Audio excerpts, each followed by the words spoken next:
Hello everyone, today we are going to learn basic Photoshop tutorial how to use brush tools.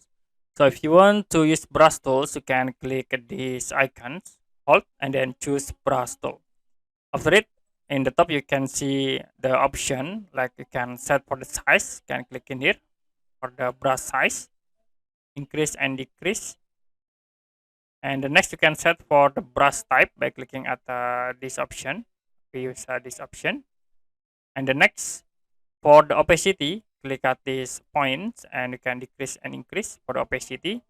Now I will change the color, like I will set into red color, and then you can select into the object to change the color like this. So this is for the brush tools. You can undo and I will change again resize into more small. Then you can create again for the opacity into here, and then you can click to apply into the object. So it will automatically change the color of the selected object.